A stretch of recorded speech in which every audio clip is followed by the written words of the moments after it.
Alô, amigos que nos acompanham nos portais do Terceiro Tempo do nosso querido Milton Neves, você que nos acompanha no Facebook, você também que nos acompanha no nosso canal do YouTube, o Terceiro Tempo TV. Estamos de volta com mais uma entrevista de esportes olímpicos com um personagem muito importante do esporte brasileiro. Ele já foi em 2 Olimpíadas, ele é um dos grandes medalhistas em Jogos Pan-Americanos, conquistou 11 medalhas em Jogos Pan-Americanos. Estamos falando do Roberto Lazzarini, da esgrima, que participou dos Jogos Olímpicos de 88 em Seul e também em 92 em Barcelona, né?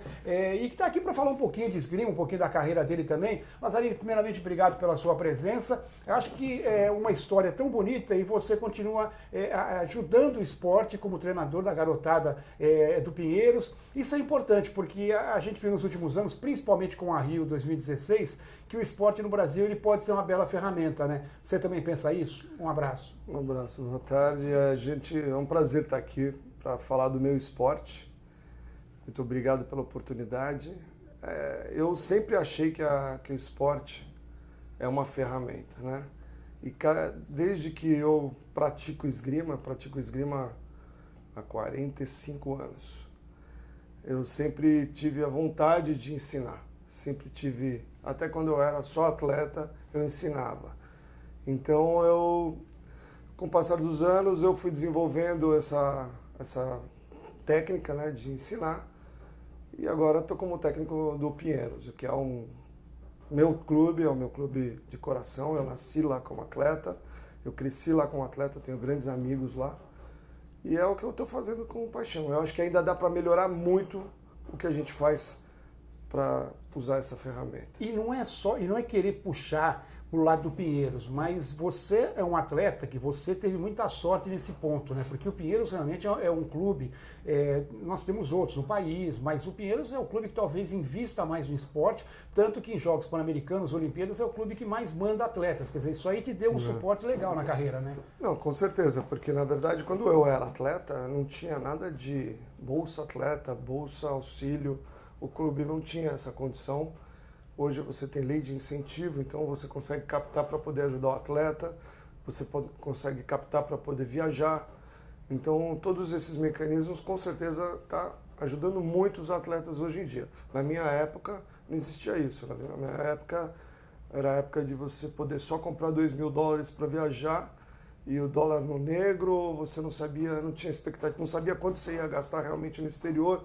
Era muito complicado e o clube não tinha condição. Então, muitas vezes eu viajava com dinheiro reduzido, próprio, e seja lá o que Deus quiser, né? Comia o almoço e não sabia se ia jantar. Era assim que era o esporte amador, né? O esporte amador ainda tem muito disso, né? Eu realmente sou um privilegiado de ter sido atleta do Pinheiros, porque eu tive suporte para, pelo menos as viagens nacionais e algumas internacionais, eles me subsidiarem.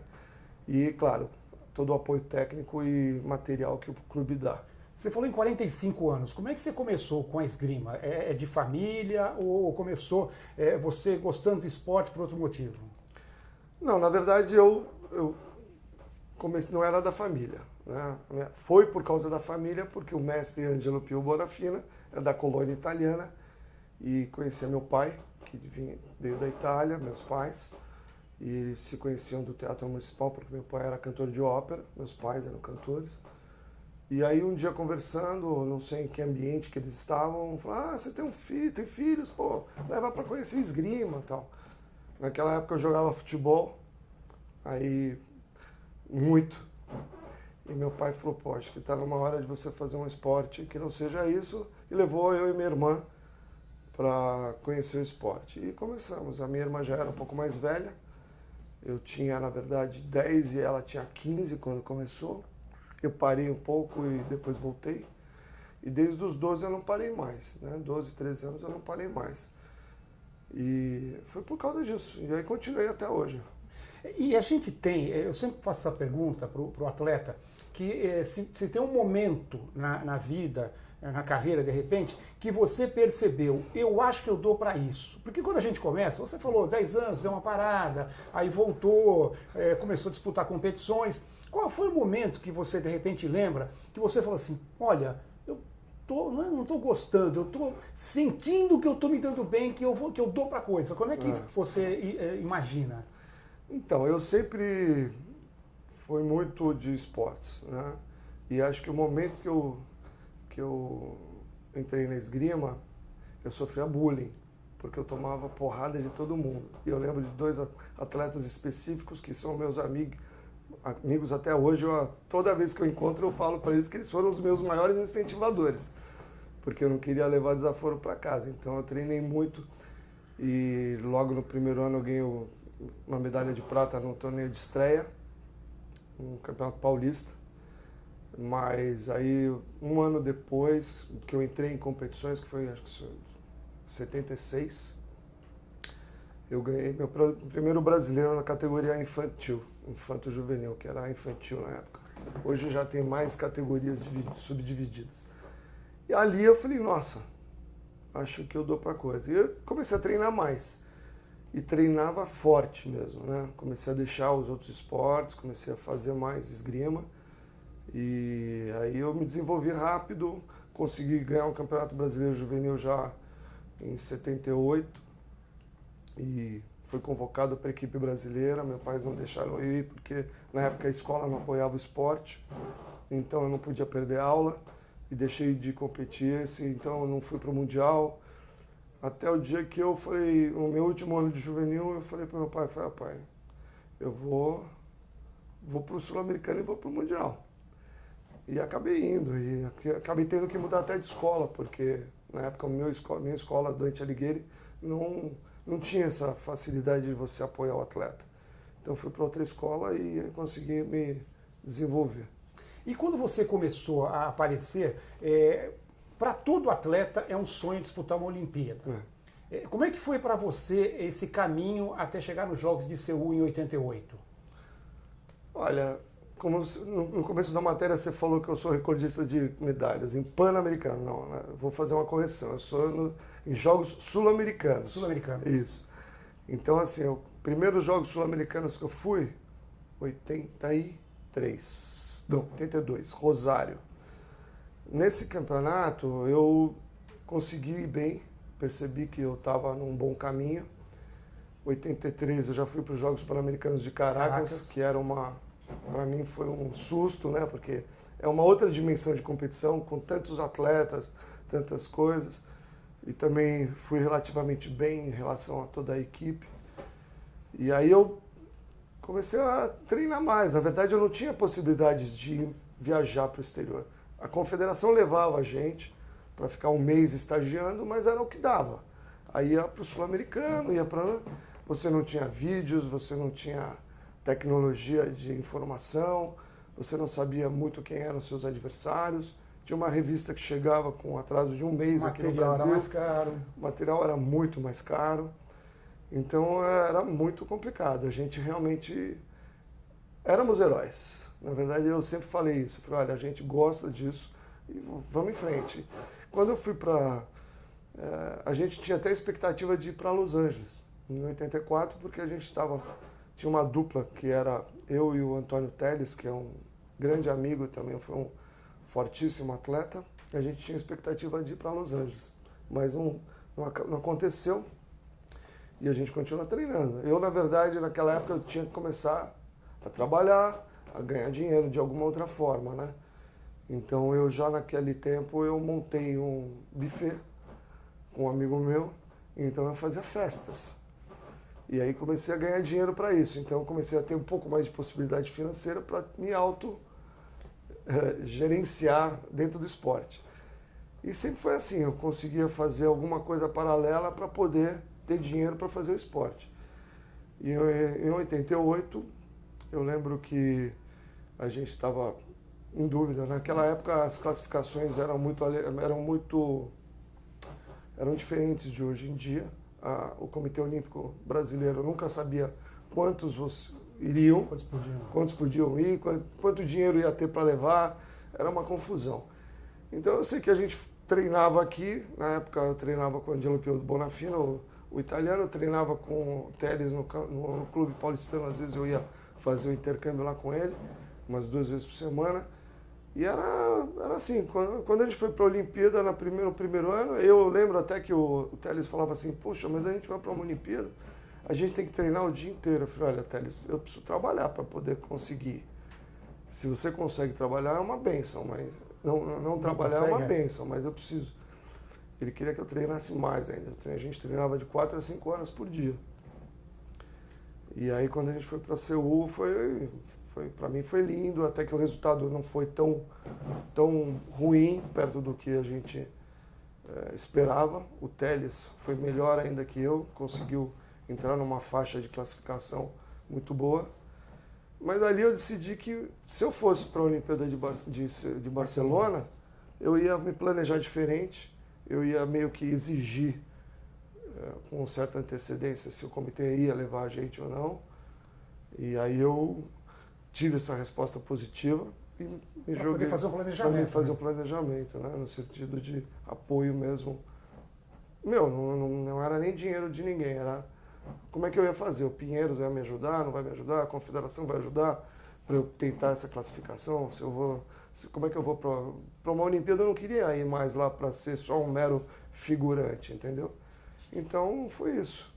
E aí a participação melhorou, né? Inclusive você ficou Claro, a participação foi muito melhor, né? Na época minha irmã morava em Paris, né? Minha irmã continuou sendo atleta, foi para Paris, ela sempre foi, eu gosto até de falar porque ela sempre me apoiou, inclusive. Uma das maiores incentivadoras foi minha irmã, porque ela trabalhava lá, o marido trabalhava lá e eu tinha onde ficar. Então eu me bandeei para o lado de Paris, que é um centro fantástico de treinamento. Fiz 2 meses de competição, 2, 3 meses de treinamento com o papa da esgrima mundial, que é o Daniel Levavasseur, que foi técnico olímpico, campeão olímpico, técnico de várias, inclusive é técnico hoje em dia da Nathalie Mulhausen, que é uma atleta brasileira que treina lá com ele. E a Paula treinava também com o Levavasseur, foi campeã, inclusive de ranking francês.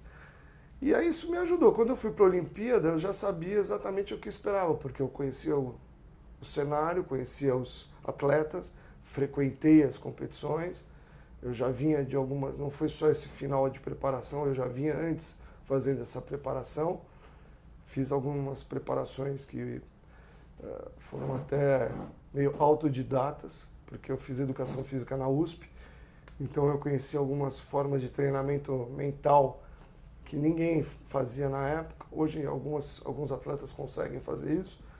E aí me dei muito bem na Olimpíada, né? Foi no dia que nós ganhamos a medalha de ouro no judô com Rogério Sampaio.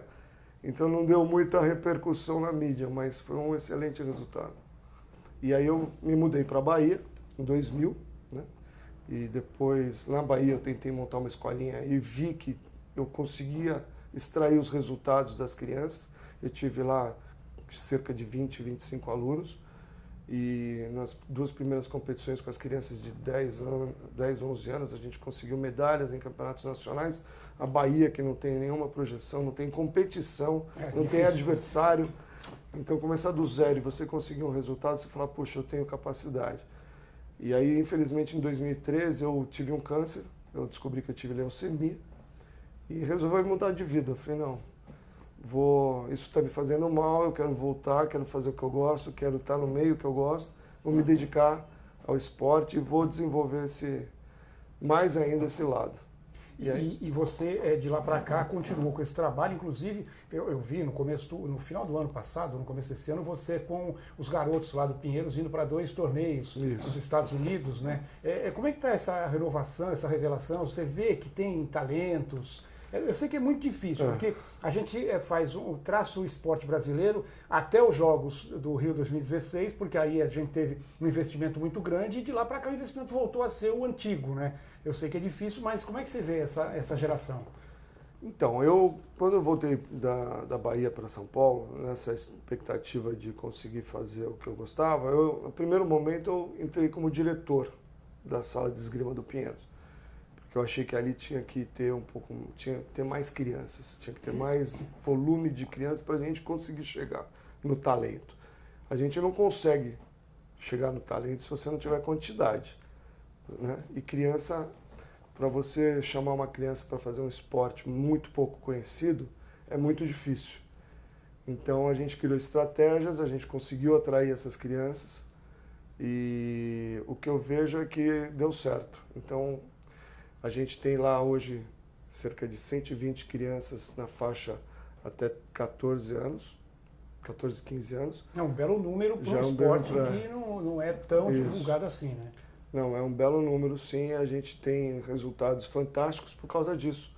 A gente consegue extrair da quantidade, atleta, você já começa a perceber com 9, 10 anos, crianças que têm o faro da medalha, o tino de ganhar uma competição, é muito interessante. Então, eu acho que, e aí quando a gente entrou no Pinheiro, quando eu entrei no Pinheiros, eu falei, olha, vamos fazer um projeto. Porque não adianta nada a gente ficar treinando essas crianças só aqui no Brasil. A gente tem que buscar informação lá fora e mostrar essa informação para as pessoas, mostrar essa informação para as crianças. E foi o que aconteceu, a gente conseguiu fazer um projeto, buscamos patrocínios dentro da lei de incentivo, específicos para a seção de esgrima, e na verdade, essa viagem já foi a terceira viagem que a gente fez em janeiro. A primeira foi em 2017, e a gente foi para a Itália, Lucca. Fomos com 5 crianças, 6 crianças. Crianças de 12, 13 anos. E aí o resultado foi imediato.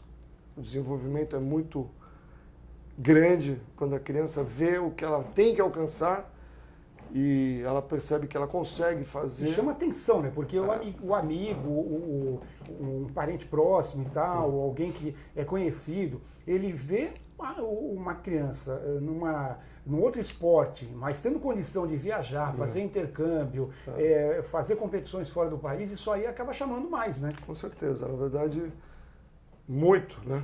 A pessoa fala, puxa, além de você desenvolver a parte atlética, saúde, você está dando educação, porque as crianças conheceram lugares fantásticos, maravilhosos, outras culturas que elas não tinham, algumas não tinham ido. Então é uma oportunidade, na verdade, o esporte para isso, né? Saúde, educação e convívio social. Porque a gente que conhece bem, né, a gente sabe que a esgrima é um esporte também que tem que ter uma técnica muito grande, né? Tem que ter um estudo muito grande, mas tem que ter um preparo físico excepcional, né? Porque, na verdade, você fica se mexendo quando joga, porque na esgrima a gente chama jogo, não é uma luta, é um jogo, né? Isso. E quando a gente joga, quando se tem o jogo, você tem que se mexer demais. Por exemplo, num jogo disputado, um jogo de alto nível, você tem ideia de quanto você se mexe em relação a... Tem essa medição e quanto você perde de peso? Olha... Não chegou aí não cheguei nessa pesquisa, mas tem estudos, eu não tenho dados para te dar. Mas assim, é bastante. Claro, né, a resistência, a competição geralmente começa pela manhã, 8 horas da manhã, e termina no mesmo dia. Então você tem que ter preparo aeróbico, você tem que ter realmente uma resistência física para explosão, para recuperação física, que é de atleta bem preparado, senão você não chega. Você chega numa hora que você tem exaustão física, você não consegue usar a cabeça para jogar, e a esgrima depende disso. E a gente falando em físico, eu vou contar uma aqui que foi um negócio muito interessante que aconteceu em 2007. Quando a gente estava às vésperas da participação do Brasil em mais uma edição dos Jogos Pan-Americanos, né? Que foi do Rio de Janeiro. Né? Isso. Foi exigido para os atletas que eles tinham que fazer um teste de Cooper para correr 3 quilômetros, é isso? Exato, era 3 quilômetros. 3.000 metros em 12 minutos. 3.000 metros em 12 minutos. O Roberto Lazzarini ele ainda era o principal esgrimista do país, mesmo com 44 anos 46. Na época, 45 anos na época.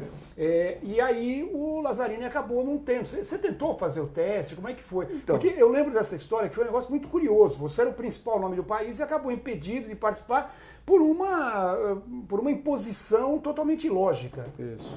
O que acontece? Aquele ano, começou o ano de janeiro, eu comecei a treinar, tive um problema físico, eu estava na Bahia, os médicos de lá identificaram como um problema sério de coluna, e em março, final de fevereiro, começo de março, começava a temporada nacional. Então eu fiquei parado um mês fazendo fisioterapia, tal, para ver se eu recuperava. E não conseguia recuperar. 2 semanas antes da competição já estava um pouquinho melhor, mas ainda com muita dor. E aí eu vim para São Paulo e fui num médico, Dr. Eduardo, que eu gosto de falar, porque é um cara Fukugawa, que é um cara realmente que eu indico para todos os atletas. Ele é um cara do meio, trata muitos judocas, inclusive. E ele me falou, olha, você não tem nada na coluna. Você tem um problema na perna, na panturrilha e um problema no glúteo. São 2 músculos que estão dando dor. Então você está achando que é uma radiação que vem da coluna. O médico lá fez uma constatação errada. Eu vou tirar a sua dor, vou tirar a tua inflamação. Daqui 2 dias você vai poder competir. Você vai lá, faz o resultado. Se você ganhar, segunda-feira você está no meu consultório. Eu vou te levar às 6 da manhã para um personal trainer e você vai fazer o preparo físico para tentar chegar nessa condição de fazer esse teste absurdo de 3.000 metros. E foi isso. Ele, com 2 sessões de fisioterapia dele, eu consegui jogar a prova. Exaurido, eu ganhei a competição. E na segunda-feira eu comecei um trabalho físico com personal aqui em São Paulo e depois fui para a Bahia, porque eu morava lá. E lá eu não tenho pista de atletismo, não tenho condições de treinar, não tinha condições de treinamento. Fazia na esteira, eram outras condições. E a gente, na verdade, tinha expectativa que isso caísse, né? E aí eu joguei uma segunda prova, ganhei a segunda prova, ganhei a terceira prova, eu não lembro mais os estados. E depois ainda teve um pré-olímpico, pré-PAN, que reúne os 8 melhores atletas, reunia os 8 melhores. Eu empatei com o Atos, na época, em vitórias. Eu não lembro direito como foi, mas ele era o primeiro, eu fiquei em segundo, ali por questão de decisão de luta, não sei como é que foi. E aí depois não consegui fazer o teste. Eu tentei fazer o teste, na verdade eu tentei correr 2 vezes, na segunda eu consegui correr 2.800. Mas que para análises de especialistas na época foram todos consultados, fizeram os seus laudos. Para um cara de 46 anos, aquilo era mais do que suficiente para provar que eu tinha condição física de atleta. E já, inclusive, tinha ganho todas as competições. E acabei entrando com uma liminar, né, aquela briga de justiça e tal, mas não deu certo e eu deixei de participar do Pan-Americano. E aí depois do Pan-Americano, teve o Campeonato Brasileiro, que foi depois do Pan, o campeonato que chama Campeonato Brasileiro. E aí eu fui para o Campeonato Brasileiro e na final estava lá o representante do Comitê Olímpico, o presidente da Confederação, os diretores lá, um monte de gente assistindo. Eu ganhei a luta da final e fiz questão de... Depois eu pedi até desculpas, né? Falei, não é com você, pro atleta que perdeu de mim, né, na final. Fiz 20 flexões de braço, depois da competição toda fui lá, fiz 20 flexões de braço e falei, querem mais, né? E caíram na gargalhada, né? Menos os diretores, obviamente.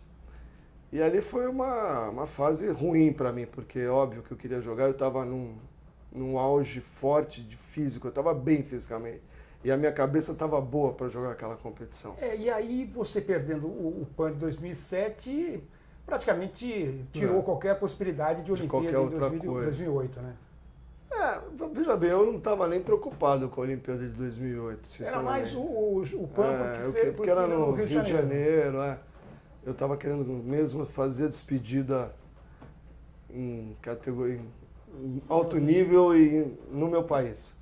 Mas não deu, aí eu não parei de jogar, porque eu continuo jogando todas as provas, todos os anos eu jogo provas nacionais. O ano passado eu dei uma parada por causa da minha atividade física, da minha atividade com o Pinheiros também.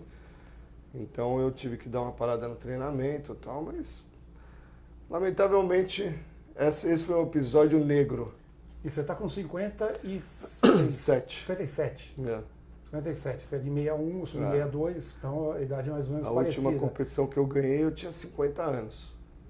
Em Brasília, no mês que eu fiz 50 anos, eu ganhei a competição, falei, puxa, presente de aniversário. E competição nacional, o pessoal que estava indo para a Olimpíada, que estava indo para o Pan-Americano.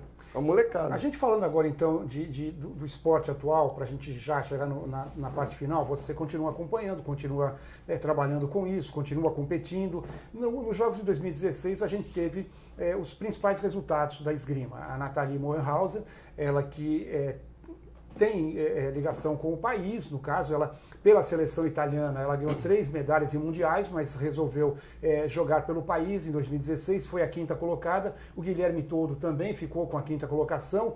A grande expectativa era do Renzo Agresta, que tinha ganho já alguns jogos importantes, que chegou a ganhar um campeão europeu, ganhou do Homer, que era um dos principais ranqueados, americano.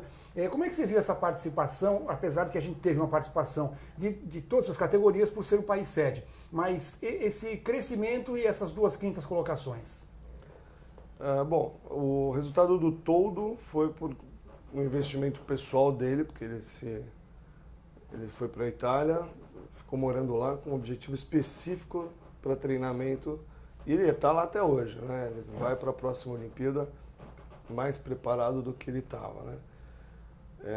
Então isso não era, talvez o resultado dele foi o mais surpreendente. O da Nathalie tinha uma expectativa boa, não talvez de medalha na certa, mas de um bom resultado, e foi o que ela fez. Ela chegou muito perto da medalha. Também o Toldo, mas o Toldo não se tinha essa expectativa dele. Tinha-se mais a expectativa do próprio Renzo, que já tinha mais experiência de Olimpíadas, mais treinamento na Itália. E é uma coisa que acontece. A modalidade esgrima, às vezes você está no dia, é uma luta, se você perde, cai fora. É que nem o judô, né? Um ippon tira toda a possibilidade de você continuar na competição. Então, acontece. E para 2020, a gente está tendo ainda classificatórios, vai ter o ranqueamento. A Nathalie, que está mais perto de conseguir a vaga individual, porque ela conquistou a medalha de bronze agora recentemente, deve subir para a 30ª do ranking. E aí, no caso dela, é muito mais fácil, de repente, ela estar classificada. Mas tem outras categorias. O sabre é o que está em pior situação, né? Não deve brigar por vaga. Mas na espada e no florete a gente tem expectativas de classificação. Você acha que dá para pensar em outro resultado como esse? Quando que a gente pode pensar em medalha? Olha, eu acho que dá para esperar um outro resultado desse, da própria Nathalie. E com relação à classificação, eu acho que a equipe de florete masculina classifica. Eu acho que, aí tem a Nathalie, tem a possibilidade do sabre existe, porque, na verdade, não pelo ranking mundial, mas pelo pré-olímpico. Pelo pré-olímpico. Tem uma vaga para a América. Para a América. Isso. Né? Então, é difícil, mas ela existe, porque quando você começa a excluir os melhores que vão classificar pelo ranking mundial e as equipes que vão classificar pelo ranking mundial, você elimina alguns concorrentes que já estão na América. Então você pode ter aí chance para sabre masculino, você pode ter chance para espada masculina. O sabre está individual. O sabre está mais longe por equipes. Isso. Está bem distante. Não tem uma equipe forte, não. Então, acho que a gente tem chance. A espada por equipe também é difícil, é impossível, eu diria. Mas a espada individual tem chance de classificação.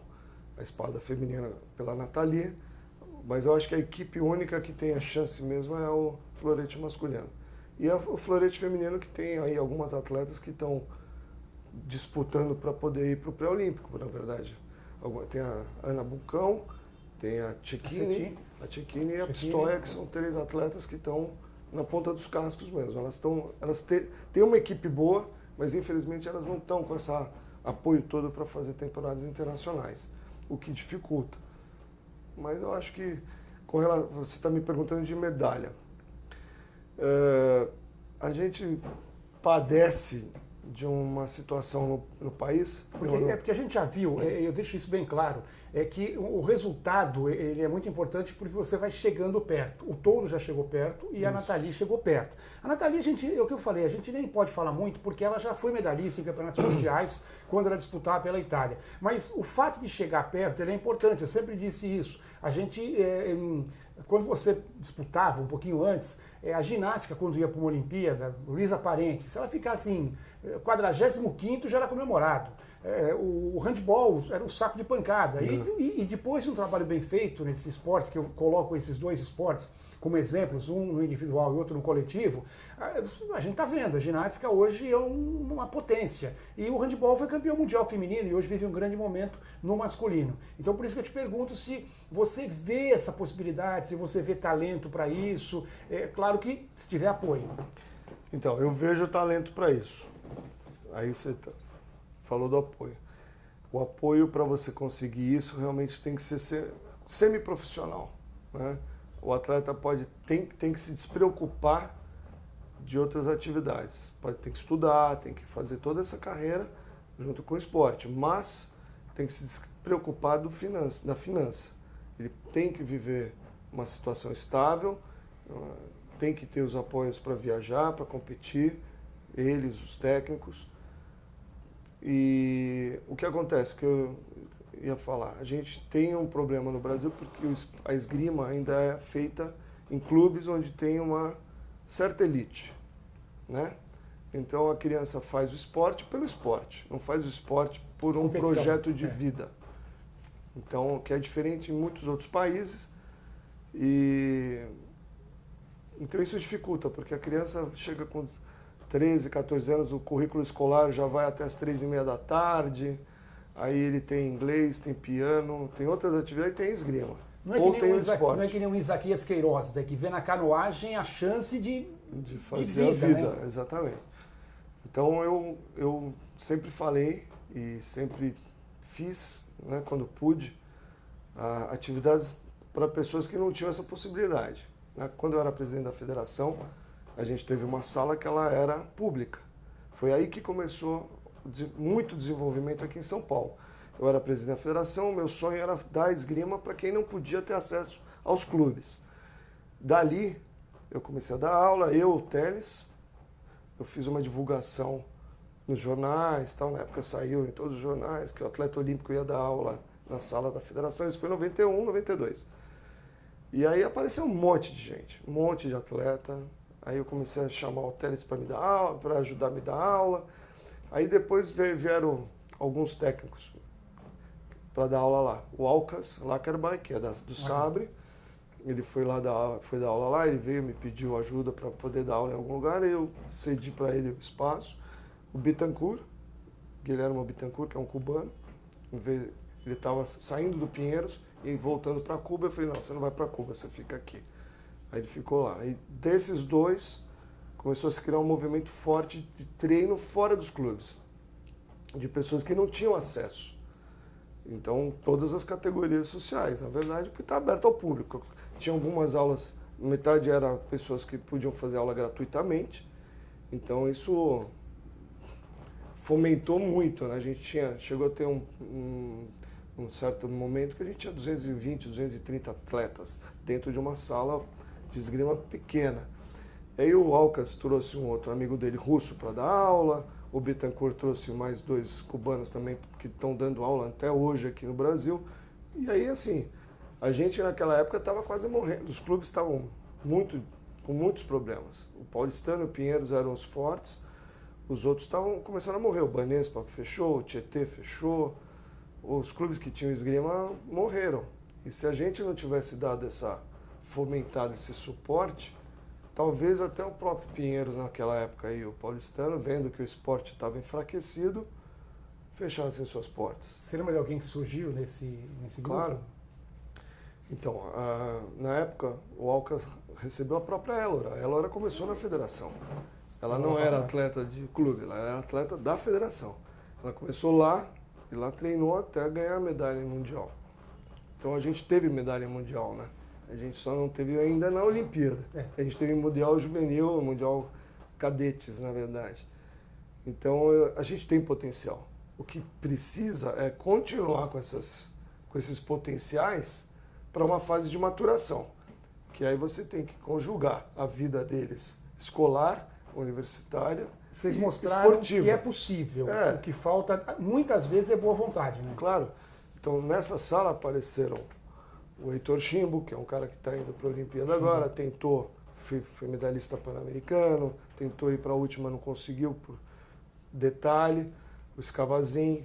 O Heitor veio do Banespa, quando fechou. A Thaís Rochelle também veio do Banespa, mas ficou na federação, depois foi para o Pinheiros.